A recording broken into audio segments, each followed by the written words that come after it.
Well, it is 8:07 on this Monday morning. Thanks for joining us here on WTIF and making us a part of your day. We certainly appreciate it. And joining us on the telephone now is Drew Jabera, the author of the book Must Win, chronicling the 2010 Valdosta High Wildcats football season. Drew, we've had you on in the past, and a good Father's Day to you, I hope. And you mentioned that you're typically, that's what you're doing, is fathering and running around trying to herd up your kids. I think I said herding cats, which is more like it. But yeah, I'm doing that. In fact, it's, whatever time it is, 8:10, and got my daughter off to swim practice, and my son's about to go off to some soccer camp or something, so, on it goes. Absolutely. Well, on it goes for Must Win. You guys, the author of the book, have had this whirlwind of events. Did you ever think that Must Win would become must read for everyone, it seems like, in the nation? Well, I hope so, but really all I was trying to do while I was writing this was just, chronicle this team and that town and the lives there as well as I could, and I felt like if I could satisfy myself, hopefully I would satisfy readers. Now tell us a little bit about the premise of the book, for folks that maybe haven't heard you on our radio program before, and talk about the reviews that it's gotten. I mean, you've had a lot of people calling you about this book. Yeah, well, the premise is basically, I spent a year in Valdosta. It's the winningest high school football team in America, which I know its rivals are sick of hearing. But it then fell on hard times, sort of the last decade or so, and went through a bunch of coaches. And I actually parachuted in for the New York Times to do a story on kind of this mythic program at a crossroad. And they hired a new coach in Rance Gillespie, and he allowed me to just sort of be a fly on the wall to his program, and I spent that season with him and got to know, it's not only really about the team, but the town and the families and the boosters and the wives of the coaches and all that sort of thing. And it's resonated with folks everywhere, really. I mean, I've had my editor in New York and a friend in Los Angeles, call to see if we could set up a road trip to Valdosta this season, because people have really become sort of intrigued, not only with sort of Valdosta, but sort of that whole South Georgia culture that's produced this kind of thing. This is a story about not only football, it reaches far beyond football, about life in general, about what coaches go through. And don't you typically feel like every county, every state, every community has their Valdosta? Absolutely, and that's true, and that's what kind of makes it universal. And every community has its institution. It's not necessarily a football team, but that's kind of what's at root to the book. Is Valdosta once sort of was this symbol of everything that was unchanging in America. They won year after year. This program just sort of kept replicating itself, and then things changed. The demographics changed, population shifted. Lowndes High became a power itself, and that sort of mirrors what goes on in all these communities around the country, only more so. That's the thing about Valdosta. It's not just sort of, most communities have a team that has its era, its golden period. But, Valdosta's golden period ran, about 70 years. So, that's really what it mirrors. Now, talk about what's you got some great news, something that you wanted to pass along to our listeners, and you've had a chance to do some radio and some newspaper interviews. This book has a chance to become a movie. Yeah, it does. I have to say, just in reporting it, always, it was almost like I was watching a movie while I was reporting it. And but just recently, someone has purchased what they call the option rights to the movies, meaning that he's bought the right to try to make the movie, and we'll see what happens. Movie making's a bit of it's kind of like the Georgia lottery, I guess, in a way. everyone's trying to do it, and only a few get through the pipeline. But he's talking very seriously about it, and we'll just have to see what happens. Now, if you had a choice, is there a person that you have in mind to play, some sort of the lead characters?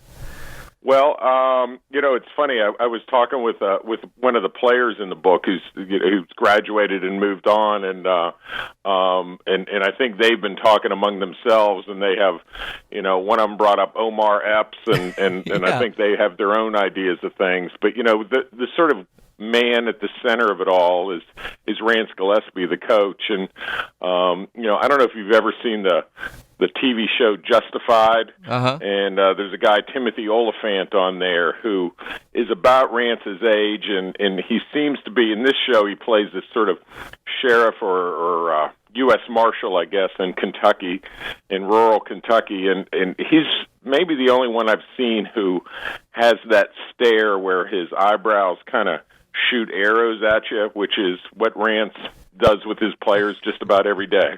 Or to officials. I've seen that look gleaned at officials as well. Absolutely. Now, Drew, what's next for the book? I know you got it in hardback, but you actually have some news concerning that as well.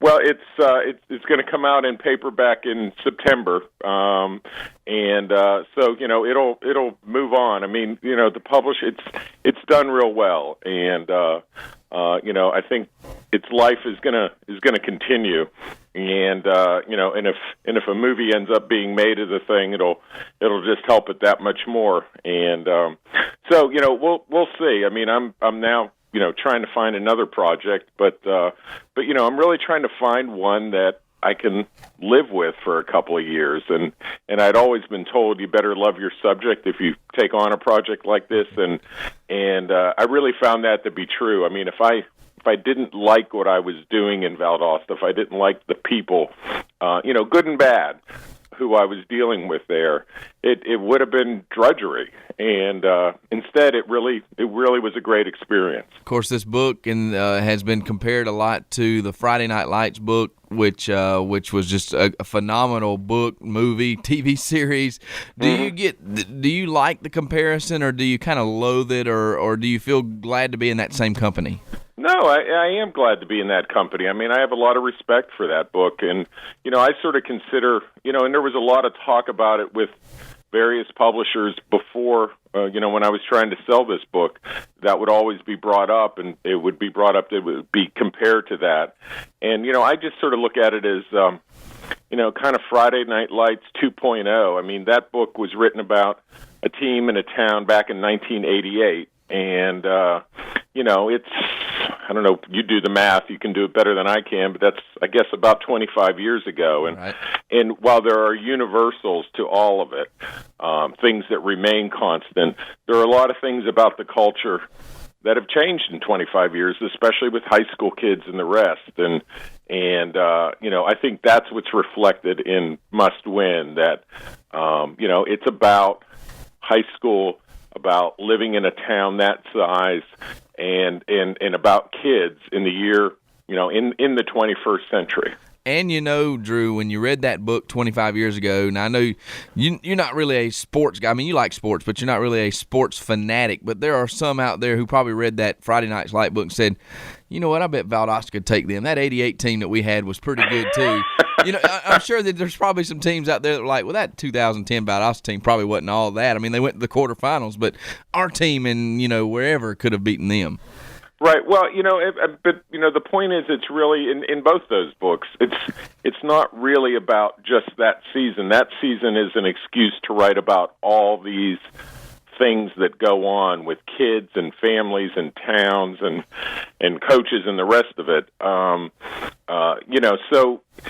The fact that that team could have beat the other team, it's almost irrelevant. I mean, it's sure. The book is about football, but really, like you said, about a lot more. I mean, I will tell you that one of the best reactions I got, I spoke to an all-women's book club here in Atlanta, and I showed up at this high-rise condo, and there were 15 or 20 women in there, and what half of them must have come up to me right after I walked through the door and said, "I hate football, but I loved your book." Wow. And that's really the response I'm looking for. Ultimate praise right there when you can get a non-football person to say, "I love right, that book." Exactly. Now, what's next, Drew? I mean, you've been kind of all around, especially in Atlanta. You've done tons of book tours. What's next for you as you look forward to the next chapter of Must Win? Well, I really am sort of winding down a bit of the publicity stuff, and what I'm really hoping is the next portion of it is getting this screenplay together, and there's a screenwriter in Los Angeles who's a friend of the guy who bought the book, and I think we're going to collaborate on this thing.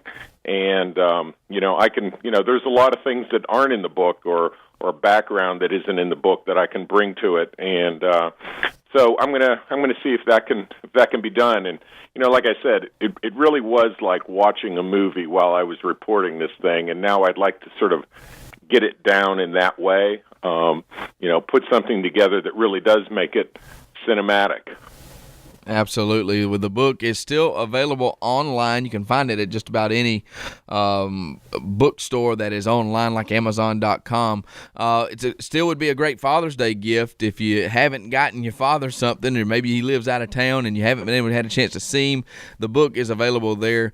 Tell folks again, Amazon.com I know has it. There's several places that have it, right, Drew? Yeah, BarnesandNoble.com has it. I mean, if you just Google Must Win and either my name or just really Must Win, tons of things will pop up, and it's available in bookstores, in that area. I mean, I know Books A Million in Valdosta, and I think even Sam's Club carries it, and so it's available everywhere. And here in Atlanta, I just had a signing Saturday at a Barnes and Noble up from my house, and had a great turnout for that, and people really were. I did have a lot of women buying it with their kids for husbands and fathers, and so it's available. It's out there. Drew, you coming back to Valdosta for football this year? Absolutely. And my kids, who fell in love, I have twin now 10-year-olds, and they badger me almost weekly. When are we going back to Valdosta? I mean, they consider it their, I was going to say second home. It's almost like their first home, and I still have the house down there that was lent to me and available, and we go out to Cherry Lake and just have a big time. So, yeah, I'll be down there, no doubt about it. Awesome. Maybe you come on the day we play Valdosta at Bazemore Hyder Stadium. That would be fun to see you and meet you. We've talked 3 times on the telephone. We've had numerous Facebook conversations, but it'd be great to meet you face to face. That'd be great. I'd appreciate that. And that's another thing. If anyone has a book that they, purchase and they want to get signed, and I know I'm not down there, but if they contact me on Facebook is a great way. They can email me. It's my name @gmail.com. I can make arrangements to get a book signed and that sort of thing to, if that adds at all for someone. Amazon.com or books, Barnes & Noble. You can find it at the bookstores down in Valdosta. Hardback edition is listed for $18.21. And Drew Jabera, it's always a pleasure to talk to you, my man. Kyle, it's been great. Thank you so much. All right, back after this on WTIF.